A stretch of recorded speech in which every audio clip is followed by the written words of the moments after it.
আসসালামু আলাইকুম। Hi guys, আজকে আমি গরুর মাংস দিয়ে পিঠা বানাবো। এখানে আমি একেবারে গরুর সলিড যে মাংসটা নিয়েছি, এই মাংসটার সাথে কোনো চর্বি নেই। দেখুন একেবারে সলিড মাংস। এখানে মাংসটার সাথে দিয়ে দিয়েছি নুন, দিয়ে দিয়েছি আদা রসুন, একটু হলুদ মরিচ আর একটু গরম মশলা গুঁড়া, তার সাথে দিয়ে দিয়েছি একটু এলাচ দারচিনি দিয়ে এবার এগুলোর সাথে আমি পানি দিয়ে এগুলোকে ভালোভাবে সিদ্ধ করে নেব।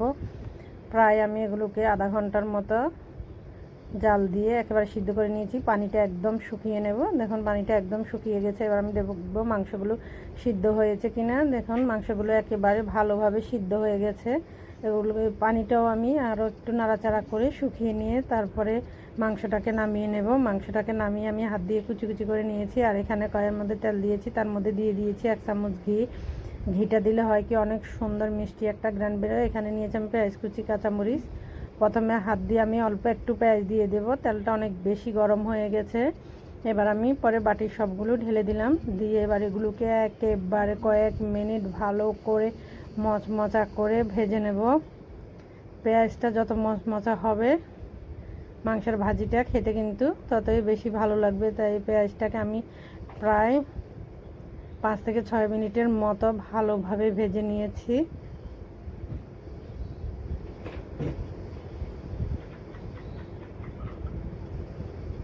দেখুন পেঁয়াজটা আমার খুব ভালোভাবে ভাজা হয়ে গেছে। এবার আমি মাংসগুলো দিয়ে দেবো। মাংসগুলোকে আমি হাত দিয়ে ছিঁড়ে নিয়েছি বসে। দেখুন একেবারে ছোট ছোট করে নিয়েছি। নিয়ে এবারে মাংসটাকে আমি চুলার কিন্তু হাই হিট না, চুলাটা অল্প একটু কমিয়ে নেব। মধ্যম জালে প্রায় 10 মিনিটের মতো এই মাংসগুলোকে আমি ভেজে নিয়েছি, যেন মাংসটা মচমচে হয়। মাংসটা যতই মচমচে হবে পিঠার স্বাদটা কিন্তু ততই বেড়ে যাবে, পিঠাটা খেতে কিন্তু ততই টেস্ট হবে। দেখুন একেবারে মধ্যম জালে আমি প্রায় 10 মিনিটের মতো ভেজে নিয়েছি। এবার এগুলোর সাথে আমি দিয়ে দিব ছোট্ট একটা বাটিতে 1 বাটির মতো গাজর আর মটরশুঁটি। গাজর আর মটরশুঁটিটা আমি আগে একটু হলুদ দিয়ে আলাদা সিদ্ধ করে নিয়েছি। এবার এগুলোকে দিয়ে 3 থেকে 4 মিনিট নাড়াচাড়া করে নামিয়ে ফেলবো। এবার এগুলোর সাথে আমি দিয়ে দিব অল্প একটু লবণ,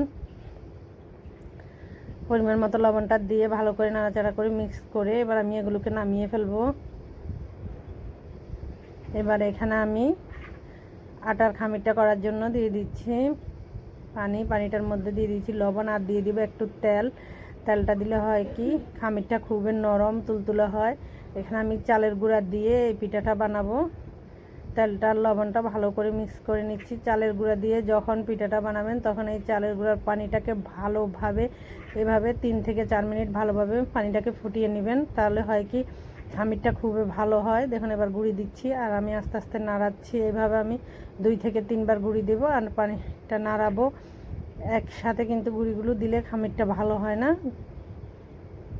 দেখুন এক হাতে গুঁড়ি দিচ্ছি আর এক হাতে আমি নাড়াচ্ছি। নাড়াতে নাড়াতে গুঁড়িটা দেওয়া শেষ হলে কিন্তু সাথে সাথে চুলার জালটা বন্ধ করে দিবেন না, একটু কমিয়ে দিবেন। কমিয়ে দিয়ে আটাটাকে চুলার উপরে রেখে এভাবে নাড়াতে থাকবেন। দেখবেন একেবারে খুবই সুন্দর পারফেক্ট একটা খামির হবে। অনেকে হয় কি চালের গুঁড়ার খামিরটা করতে গেলে অনেক সমস্যা হয়ে যায়, গুঁড়িটা দিয়ে চুলারটা বন্ধ করে দেয়, তাহলে কিন্তু খামিরটা ভালো হয় না। চুলার জালটা একদম কমিয়ে দিয়ে এভাবে চুলার উপরে রেখে 3 থেকে 4 মিনিট ভালোভাবে নাড়াবেন। নাড়ানোর পরে দেখুন এগুলোকে আমি নামিয়ে এবার একটু ঠান্ডা করে নেব।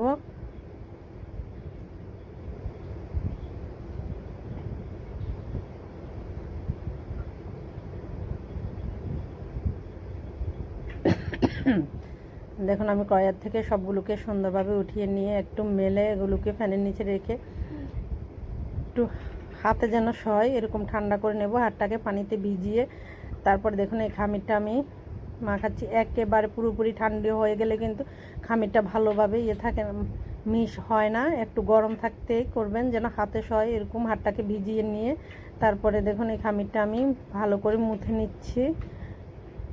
খামিরটা যত ভালোভাবে মুথবেন পিঠাটা কিন্তু ততই ভালো হবে। এবার এগুলোকে আমি গোলা গোলা করে নেব রুটির জন্য।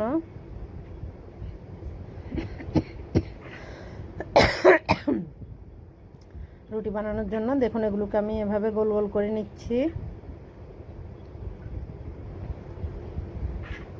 যারা আমার ভিডিওগুলো দেখেন, যাদের আমার ভিডিওগুলো ভালো লাগে প্লিজ লাইক কমেন্ট শেয়ার করে যাবেন, পেজটা ফলো দিবেন। এবার দেখুন একটা ছোট্ট বাটির মধ্যে আমি নিয়ে নিচ্ছি সাদা তেল। তেলটা দিয়ে এবার আমি এই খাঁজটার চারপাশে লাগিয়ে দেব। খাঁজটার চারপাশে এভাবে তেল লাগালে হয় কি অনেক সুন্দরভাবে পিঠার ভাঁজটা হয়, আর চাপ দেওয়ার পরে পিঠাটা খুব সহজে বেরিয়ে আসে।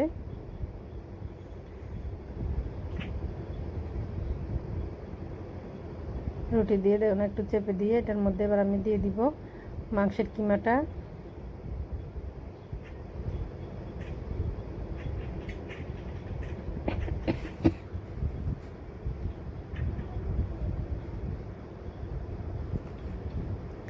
মাংসের কিমাটা দিয়ে দেখুন আমি এভাবে উপর থেকে চাপ দিয়ে পিঠাটা বানিয়ে নিয়েছি কত সহজভাবে।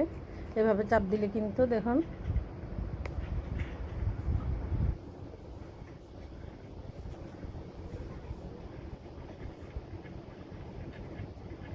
এইভাবে চাপ দিয়ে আমি সবগুলো পিঠা বানিয়ে নেব।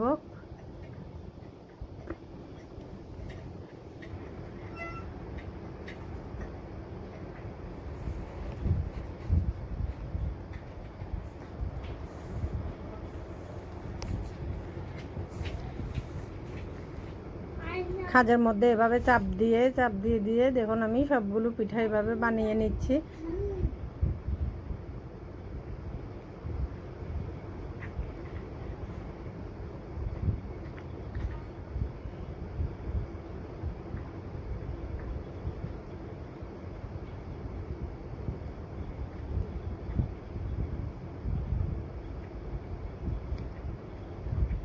দেখুন একটু চাপ দিলেই আটাটা ছিঁড়ে যাচ্ছে খুব সুন্দরভাবে। দেখুন আর পিঠাগুলো হয়ে গেছে খুব সুন্দরভাবে। এবার আমি এগুলোকে নিয়ে ভাজবো।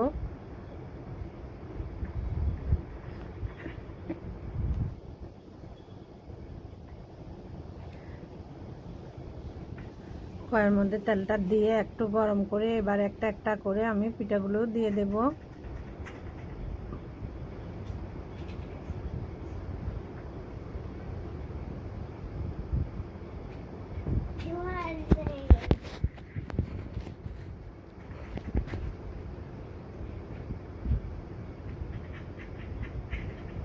তেলের মধ্যে দেওয়ার পর দেখুন একটা পিঠার মুখ খুলে গেছে, তেলটা যখন গরম হয়েছে এটাকে আমি উঠিয়ে নেব। এটাতে চাপটা কম হয়েছে তাই এটার মুখটা খুলে গেছে, এটা সবগুলো বেরিয়ে যাচ্ছে, এটাকে আমি উঠিয়ে নেব।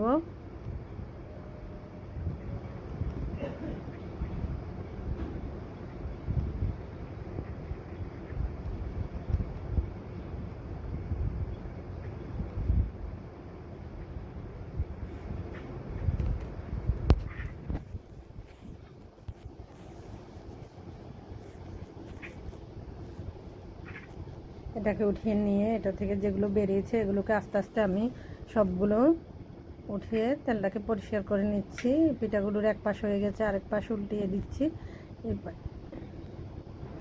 এই পাশটাও আমি ভালোভাবে ভেজে নেব।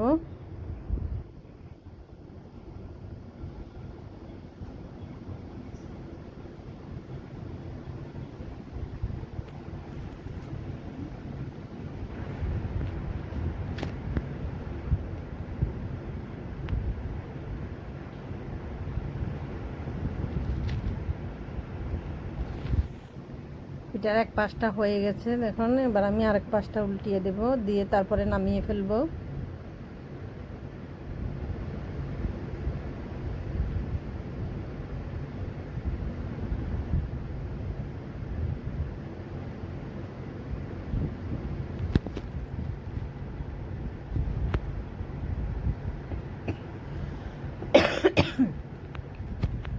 এগুলো ভাজা হয়ে গেছে, এবার আমি এগুলো উঠিয়ে নিয়েছি।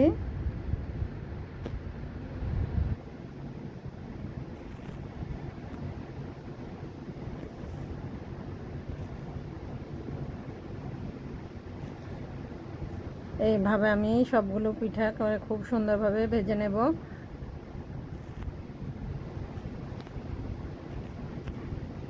গরুর মাংসের পিঠাটা খেতে একটু ঝাল ঝাল, খেতে কিন্তু খুবই মজা হয়েছে। আজকের মতো এখানেই শেষ। আল্লাহ হাফেজ। সবাই ভালো থাকুন, সুস্থ থাকুন। আল্লাহ পাক সবাইকে ভালো রাখুক।